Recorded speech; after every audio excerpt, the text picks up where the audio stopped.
एक बार फिर से स्वागत है आपका अपनी channel Indus report and analysis में। तो ये खबर कहीं ना कहीं आप भी सुन चुके होंगे कि इजराइल के F-35 अदीर स्टेल्थ फाइटर ने 1700 किलोमीटर दूर से हौथी टारगेट्स को हिट किया। इन जेट्स ने F-15 का सारा काम अपने ऊपर ले लिया।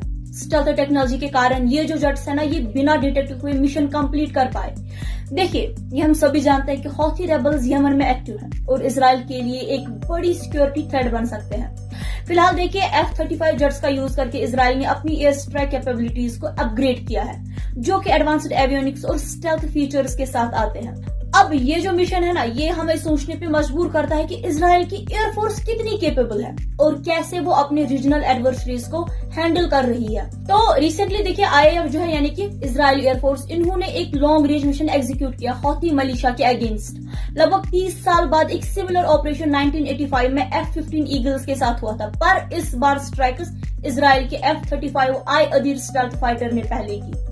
रिसेंटली देखिए, इजराइल ने तेल अवीव में यमन बेस्ड हौथी मिलिशिया के ड्रोन स्ट्राइक का जवाब देते हुए एक सिमिलर ऑपरेशन कंडक्ट किया, जिसमें यमन के रेड सी पोर्ट सिटी हुदैदा को टारगेट किया गया। ये जो ऑपरेशन हुआ ना, ये इजराइल के एडवांस्ड F-35 अदीर कॉम्बैट जेट्स ने लीड किया, marking Israel's first direct strike in Yemen. अब देखिए, जो एनालिस्ट्स है ना, वो इस ऑपरेशन की सिग्निफिकेंस को बार बार हाईलाइट कर रहे हैं, क्योंकि टारगेट इजराइल से 1700 किलोमीटर दूर था, जो कोई छोटी मोटी बात तो है नहीं। इजरायली मीडिया के रिपोर्ट्स के मुताबिक अगर हम देखें तो F-15 और F-16 भी मिशन का पार्ट थे, लेकिन सिर्फ रिफ्यूलिंग प्रोटेक्शन के लिए। इजराइल के जो डिफेंस मिनिस्टर है, उन्होंने ऑपरेशन की इंपॉर्टेंस को हाईलाइट किया और कहा कि हौथीज ने उन पर 200 से ज्यादा बार अटैक किया और जरूरत पड़ी तो वो भी उन्हें स्ट्राइक करेंगे। इस ऑपरेशन को टैक्टिकल सक्सेस माना गया, क्योंकि ये जो है ना, ये ऑपरेशन ये दो चीजों को दिखाता है। पहला, इजराइल की मिलिट्री ताकत को, और दूसरा, ईरान को टारगेट करने के प्लान्स को। F-35 ने ऑपरेशन आउटस्ट्रेचड आर्म के दौरान 1700 किलोमीटर ट्रेवल किया, जबकि ईरान इजराइल से लगभग 1500 किलोमीटर ही दूर है। और F-35 अदीर फाइटर्स ऑपरेशन के बाद हीरोज बन गए और लॉन्ग रेंज स्ट्राइक मिशन करने की इन्होंने एबिलिटी को दिखाया।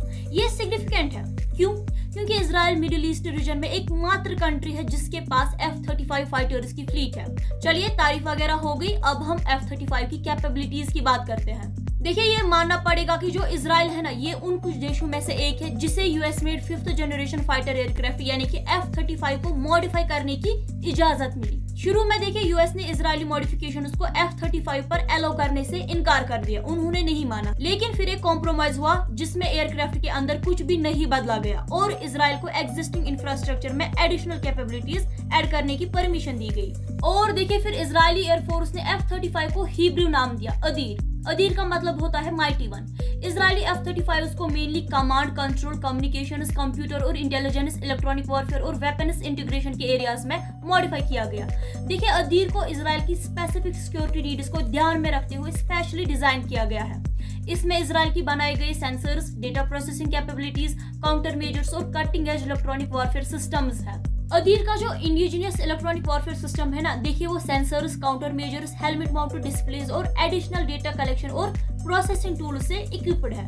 ये सिस्टम्स पायलट्स को पोटेंशियली डेंजरस या हॉस्टाइल फ्रीक्वेंसी आइडेंटिफाई करने में मदद करते हैं, जिससे वो एनिमी कम्युनिकेशंस या वेपन गाइडेंस सिस्टम को इंटरफेयर करे या टेक डाउन कर सकते हैं। देखिए, इजरायली एयरफोर्स को कस्टमाइज्ड EWS सिस्टम्स चाहिए, ताकि वो नॉन स्टेट प्लेयर्स जैसे कि हमास और हिजबुल्लाह है ना, और रीजनल प्रॉक्सी ग्रुप्स को हैंडल कर सके, जो इसकी एरियल कैपेबिलिटीज से मैच नहीं कर सकते हैं। देखिए, F-35 सिर्फ एक अटैक एयरक्राफ्ट नहीं है, बल्कि इसके पास ऐसी कैपेबिलिटीज भी है जो पहले सिर्फ सर्विलेंस और इंटेलिजेंस गैदरिंग एयरक्राफ्ट के साथ पॉसिबल थी। सिर्फ एक कॉटेड अदीर एयरक्राफ्ट 60 टारगेट्स को स्ट्राइक कर सकता है और एक F-35 इंटेलिजेंट बॉम्ब्स कैरी करता है, जो टारगेट से डजन से लेकर हंड्रेड्स ऑफ किलोमीटर दूर से रिलीज किया जा सकता है। अब आपका इस बारे में क्या कहना है? हमारे साथ आप अपने विचार कमेंट सेक्शन में शेयर कर सकते हैं। मिलते हैं अगले वीडियो में, तब तक के लिए आप अपना ख्याल रखिएगा। शुक्रिया।